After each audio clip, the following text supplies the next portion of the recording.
వర్తమానము వినుమా ప్రియ నేస్తమా, విని నీవు ప్రభుని విశ్వసించుమా. వినుమా ప్రియ నేస్తమా, విని నీవు ప్రభుని విశ్వసించుమా. Praise the lord. దేవునికి స్తోత్రం.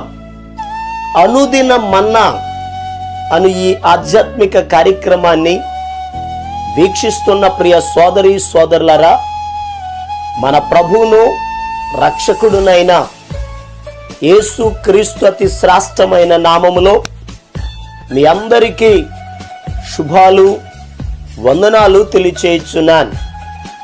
ఈ శ్రేష్టమైన సమయంలో దేవుని పరిశుద్ధ గ్రంథంలో నుండి కీర్తనల గ్రంథం 34వ కీర్తన 10వ వచనం, యెహోవాను ఆశ్రయించు వారికి ఏ మేలు కొదువయ్యుండదు. ప్రభునందు ప్రియ దేవుని యొక్క బిడ్డలారా, చదవబడిన లేఖన భాగంలో యెహోవాను ఆశ్రయించు వారికి ఏ మేలు కొదువయ్యుండదు అని వాక్యంలో రాయబడి ఉంది. ఆశ్రయించుట అనగా ఆధారపడుట.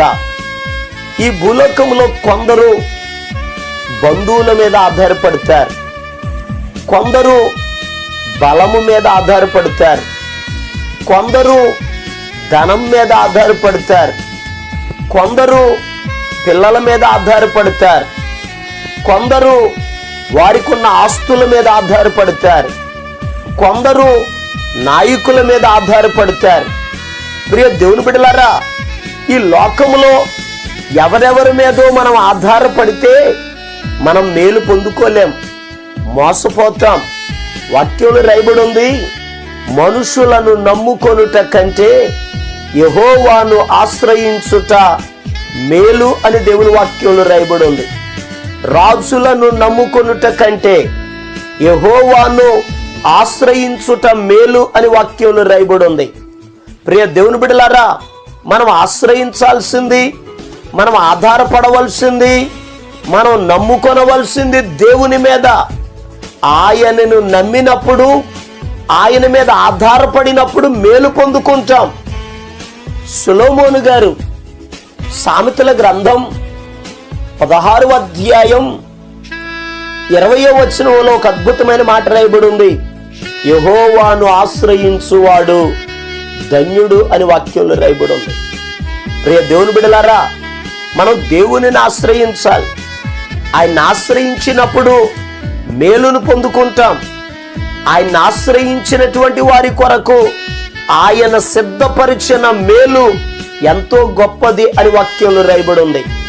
అయితే ఒక మనిషి దేవునిని ఆశ్రయించుట ద్వారా కలిగే మేలేమిటి అని అడిగితే 2వ దినవృత్తాంతముల గ్రంథం 26వ అధ్యాయం 5వ వచనం, దేవుని ప్రత్యక్షత విషయమందు తెలివి కలిగిన జకరియా దినములలో అతడు దేవుని ఆశ్రయించెను, అతడు యెహోవాను ఆశ్రయించినంత కాలము దేవుడు అతనిని వర్ధిల్ల చేశానని వాక్యంలో రాయబడి ఉంది.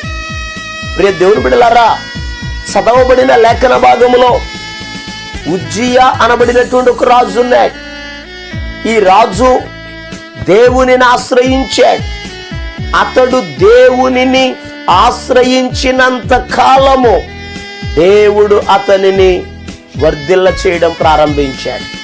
ఈరోజు ఈ మాటలు వింటున్న ప్రియ దేవుని బిడ్డలారా, నీకొస్తున్న సమస్యలను బట్టి, నీకొస్తున్న ఇబ్బందులను బట్టి మనుషుల మీద ఆధారపడుతున్నావేమో, మనుషులను ఆశ్రయించావేమో. ఈరోజు నువ్వు దేవుని వైపు తిరగగలిగితే, ఆయనను ఆశ్రయించగలిగితే ఆయన నిన్ను వర్ధిల్ల చేస్తాడు. ఎందుకనగా ఉజ్జియా విషయంలో అత్యధికమైన సహాయమును దేవుడు చేశాడు. అతనికి ఒక గొప్ప కీర్తి కలిగింది. ఈరోజు ప్రియ దేవుని బిడ్డలారా, దేవునిని ఆశ్రయించినప్పుడు దేవుడు నిన్ను వర్ధిల్ల చేస్తాడు, నిన్ను గొప్పవానిగా చేస్తాడు, నీ సరిహద్దులను విశాలపరుస్తాడు. నీ ప్రతి అవసరతలను తీరుస్తాడు. ఆయన ఆశ్రయించినప్పుడు వర్ధిల్ల చేయడం మాత్రమే కాదు గాని మరికొక మాట చదువుదాం. 2వ దినవృత్తాంతముల గ్రంథం 14వ అధ్యాయం 7వ వచనాన్ని మనం చదివితే, ఆస అనబడినటువంటి రాజు యూదా దేశంలో ఉన్న ప్రజలందరికీ ఇలా ప్రకటన చేశాడు, మన దేవుడైన యెహోవాను మనము ఆశ్రయించినందున ఆయన మన చుట్టూ నెమ్మది కలుగ చేశాను అని రాయబడి ఉంది. ప్రియ దేవుని బిడ్డలారా, దేవుని ఆశ్రయించినందువలన దేవుడు నెమ్మదిని కలుగజేశాడు. ఈరోజు చాలా కుటుంబాల్లో, చాలా మంది వ్యక్తుల జీవితాలలో నెమ్మది కనిపించడం లేదు, నెమ్మది లేదు, సంతోషం లేదు, సమాధానం లేదు. చాలా వేదన చెందుతున్న పరిస్థితులు ఈ రోజు లోకంలో మనం చూస్తున్నాం. నెమ్మది లేని ప్రియ దేవుని బిడ్డలారా, నీ జీవితంలో నెమ్మదిని కలుగజేసేది దేవుడు. కీర్తనకారుడు అంటాడు, నా అంతరంగమందు విచారములు హెచ్చుగా ఉన్నాయి, నీ గొప్ప ఆదరణ నా ప్రాణమునకు నెమ్మది కలుగజేసింది అని అంటాడు. మనం ఆరాధన చేసే దేవుడు నెమ్మదినిచ్చే దేవుడు. అందుకే ప్రభు పిలుస్తున్నాడు, ప్రయాసపడి భారమును మోసుకొనుచున్న సమస్త జనులారా నా యొద్దకు రండి, నేను మీకు విశ్రాంతిని కలుగజేసేదను. విశ్రాంతి అనగా నెమ్మది. నేను మీకు నెమ్మదిని కలుగజేస్తాను. నా దగ్గరికి రండి, నన్ను ఆశ్రయించండి, నా మీద ఆధారపడండి. నిజమే ప్రియ దేవుని బిడ్డలారా, దేవునిని ఆశ్రయించినప్పుడు నెమ్మదిని పొందుకుంటాం. ఆయన ఆశ్రయించినప్పుడు వర్ధిల్లుతాం. కీర్తనకారుడు అంటాడు, యెహోవా నిన్ను ఆశ్రయించు వారిని నీవు విడిచిపెట్టు దేవుడవు కాదు అని అన్నాడు. నిజమే, ఈరోజు దేవునిని ఆశ్రయిద్దాం, దేవుని మీద ఆధారపడదాం. ఆయన ఇచ్చే ఆశీర్వాదాలు, దీవెనలు కుటుంబ సమేతంగా పొందుకొని ప్రభు సన్నిధిలో ఆశీర్వదించబడి నెమ్మది పొందుకొని సంతోషంగా ముందుకు కొనసాగుదాం. ప్రభు ఈ మాటలను మన వెనుకడులో ఆశీర్వదించును గాక. ఆమేన్.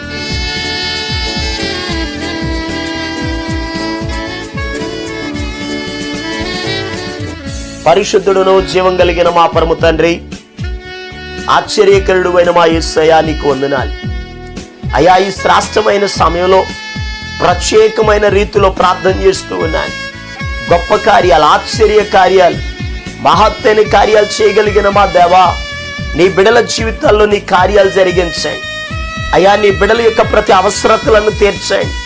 ఈరోజు చాలా మంది బిడలు నెమ్మది లేని పరిస్థితి, సంతోషము లేని పరిస్థితి, సమాధానం లేకుండా నాయన, ఆశీర్వాదం లేకుండా, రుణ బాధలతో, ఆర్థికంగా ఇబ్బందులతో నలిగిపోతున్న బిడ్డలు అనేక మంది ఉన్నారయ్యా.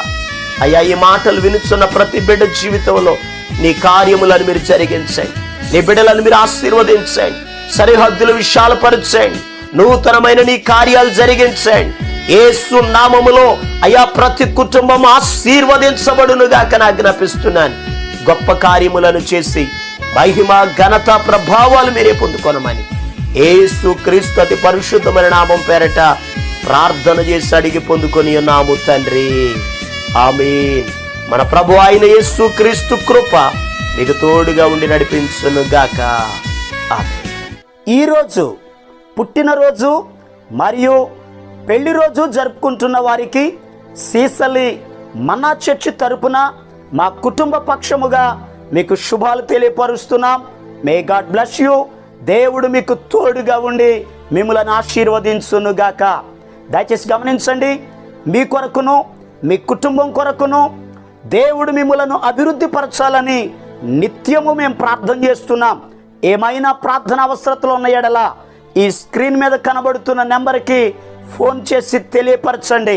ప్రియ దేవుని బిడ్డలారా, అనుదిన మన్నా అనే ఈ వర్తమానాలు మీ స్నేహితులకు, మీ బంధువులకు కూడా షేర్ చేయండి. మన్నా చర్చ్ సీసలి అనే ఈ యూట్యూబ్ ఛానల్ను సబ్స్క్రైబ్ చేయండి. అందరికీ వందనాలు. అత్యధిక ప్రేమ స్వరూపి అయిన దీర్ఘ శాంతపరుడు, నిత్యము వ్యాజ్యము చేయడు, కృపోన్నతుడు, నీపైనెప్పుడు కోప